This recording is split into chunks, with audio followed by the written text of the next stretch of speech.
Today we're going to speak about Deuteronomy chapter 18, a very, very controversial passage among Christians, Messianics, Muslim, and many others. How do we understand this chapter, this passage? Now, Christians and Messianics will insist that this is speaking about none other than Yeshua or Jesus. Muslims will insist this is the Prophet Muhammad, according to them. I'm not here to argue with anyone whether it is or isn't. I'm here to clarify the words of the Torah and the passages throughout the Hebrew Scriptures that show what this actually entails, what this means. Now let's read the passage very carefully and consider what it's saying here. Verses 15 through 19 speak specifically. It refers to Yehoshua, according to all of Israel, all the Jewish people always understood this to be Joshua, who is actually, you will see in this video when I show you through Scripture, that Joshua was chosen by Moses and handed down the reins, as well as the prophets that were to come afterwards.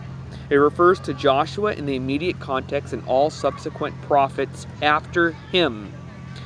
Let's look at Deuteronomy chapter 18, verse 15 specifically. It says there, Moses is speaking, and Yehovah your Elohim will raise up for you a prophet like unto me from among you, from your countrymen. You shall listen to him. Now, listen carefully. It says, like me. It doesn't say equal to me, and it does not say better than me, or the last prophet, or a super angel, or God in the flesh. It says, like unto me. Now, what does God say? Deuteronomy chapter 18, verse 18. God is speaking. I will raise up a prophet from among their countrymen like you, like Moses. It doesn't say equal to you, equal to Moses, or a super Moses like Matthew. The Gospel of Matthew tries to paint Jesus as like a super Moses. He's better than Moses. Same story. He was in a basket. He was basically escaping from the slaughtering of innocent babies. Just like the story of Moses, they painted Jesus with the same story. He fled to Egypt just like Moses fled to Egypt. Moses came down from the mountain with the 10 Commandments. So did Jesus give the Sermon on the Mount. And on and on and on and on. But it goes beyond in the book of Matthew, makes him into a super Moses. Again, this does not match what God says, nor that Moshe said. So what does it mean to be like Moshe in this context? It's very simple. All it means is that the prophet will speak the words that God commands him. That's all. Now, what prophet do we know in the Bible who fits this description? Which prophet in particular, to name one that's very significant? Every prophet in Tanakh, in the Hebrew Scriptures, speaks the word of Elohim. That's the definition of a prophet. It does not contradict the Torah at all. The prophets speak the words of God, not invents commandments and changes Torah or changes the way whatsoever. So who does this apply to? All prophets in the Hebrew Scriptures and the ones to come. According to the Torah, the ones to come, which would have been Joshua, who was dubbed by Moses himself, like we will see, and the future prophets that we have in Tanakh. But the immediate context, it applies to Joshua. Since he was Joshua's successor, the book of Joshua gives us explicit proof of this. Joshua chapter 1 verse 5 says, no man shall stand up before you all the days of your life. He's speaking about Joshua. As I was with Moses, so shall I be with you. I will not weaken my grasp on you, meaning Israel, nor will I abandon you. Joshua is speaking here. Again, Joshua chapter 1 verse 16. And they answered Joshua, meaning Israel, all that you have commanded us, we shall do, and wherever you send us, we shall go. Same language that they spoke to Moshe when he was alive. Everything that was said by Elohim, we shall follow, we'll obey, we will follow you. They said the same thing to Joshua. Verse 17 of chapter 1 of Joshua, it says, Just as we obeyed Moses in everything, so shall we obey you. Only that Yehovah your Elohim be with you, as he was with Moshe. You see? This is not our opinion. And that's what I get in the comment sections a lot. I get a lot of people who are not paying attention to my videos, not understanding that I'm studying the scriptures and quoting scriptures. They actually have the nerve to put in the comment sections that I'm giving my views, that I'm not focusing on the scriptures. It's all about the scriptures when I make my videos, always. Let's keep going. Joshua chapter 3 verse 7. And Yehovah said unto Joshua, this day I will begin to make you, listen carefully, this is God speaking. So again, you who's watching, who are saying, you Jew, you're wrong, and you're not quoting the Bible, you're giving your opinion, I will make you great in the sight of all Israel, okay? That they may know that as I was with Moses, so will I be with you. God is speaking. So if you want to say in the comment section that I don't know what I'm talking about and I'm not quoting scripture, you just debunked yourself. So it's time to pay attention. These are for the ones who troll my videos, who say what I'm saying is not based on scripture. You are absolutely not basing your counter arguments on scripture, but attacking me personally when I'm focused on the scripture. That's what I'm about. Joshua chapter 4 verse 14. On that day, Yehovah made Joshua great in the sight. Remember, God made Joshua great in the sight of all Israel. And they feared him as they feared Moses. Are you listening? Please put on your listening ears. All the days of his life.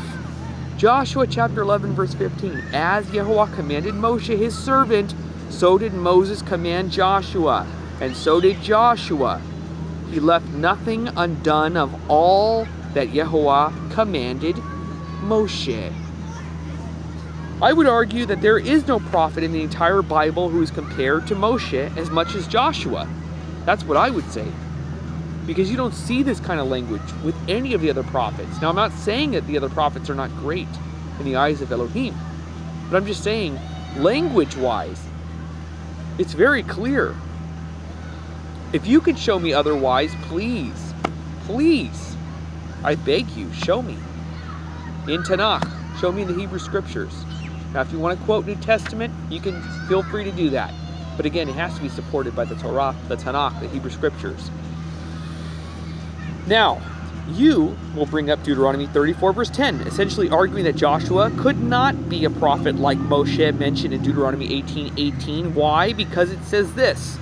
In 34 verse 10, it says, and there was no prophet who arose in Israel like Moshe. Now this is what the argument, the counter argument will be. I already know the counter arguments. That it will be, look, it says right here, there was no person like Moshe who Yehovah knew face to face. God knew face to face. Now, compare this to Deuteronomy 18 verse 18. The context is simple, that in order for a prophet to be like Moses, what they had to do was speak all that God put into their mouths. That's what the language is, that's what the context is, that's what you read there. The words of God is on their lips. Deuteronomy 34 verse 10 is speaking about being like Moses in a very specific manner. What do I mean?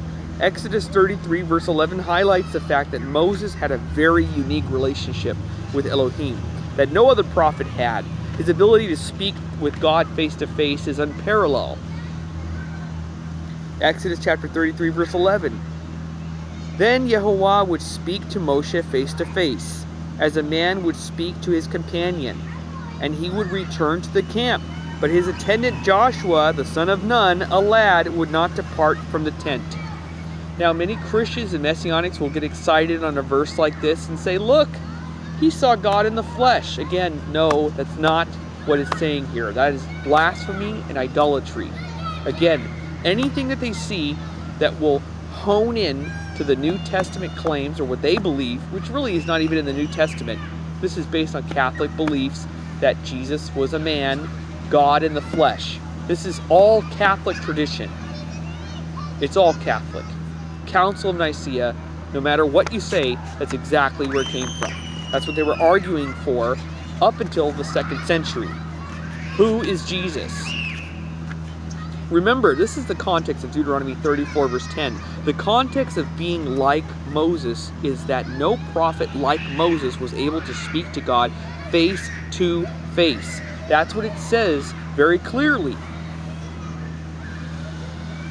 For this context, I would agree that Joshua and all other prophets are not like Moses in that context, those specific words in the context of Deuteronomy 34, verse 10. But Deuteronomy 18, verse 18 does not speak concerning this context at all.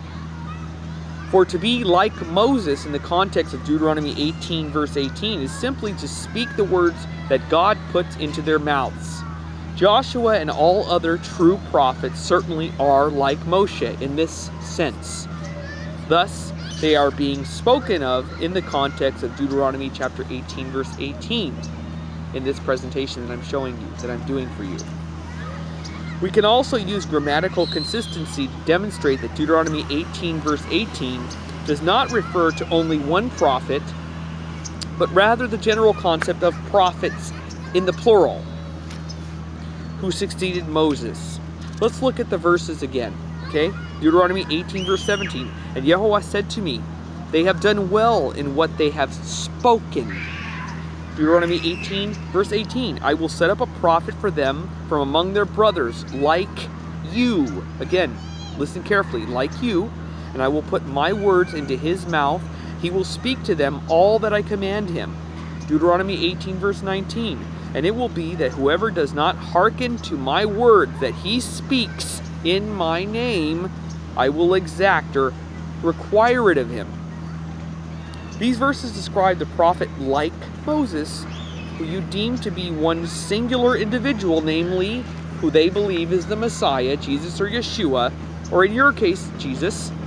Knowing this, let's keep reading on. Deuteronomy 18, verse 20.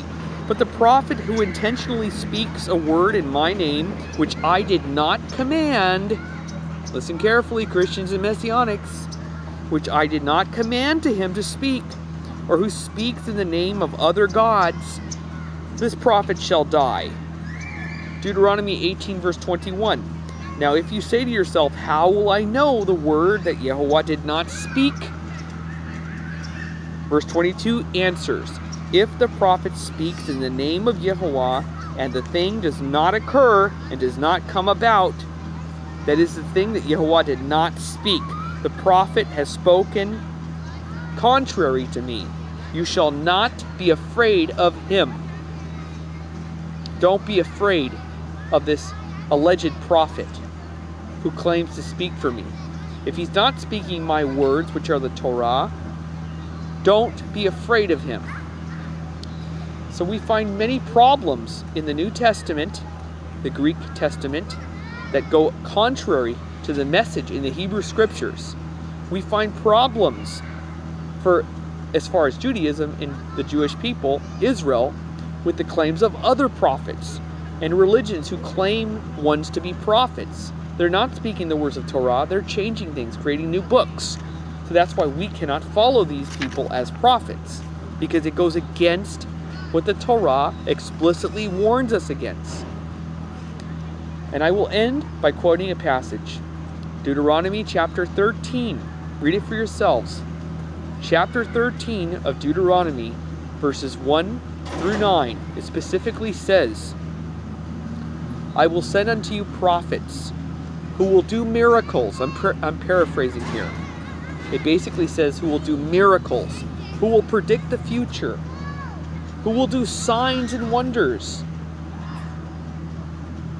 And this prophet may even send you to other gods which you have not known, other names for gods, idolatry, or gods that we never knew. We only knew Yehovah, Elohim, the God of creation, the only God. So if we hear another name of God, or a man who became God in the flesh, which is not the name of our Elohim, We are warned, do not follow this prophet or this dreamer of dream or this miracle worker, for God says, I am only testing you to see whether you love me, Yehovah your Elohim, with all your heart and all your soul.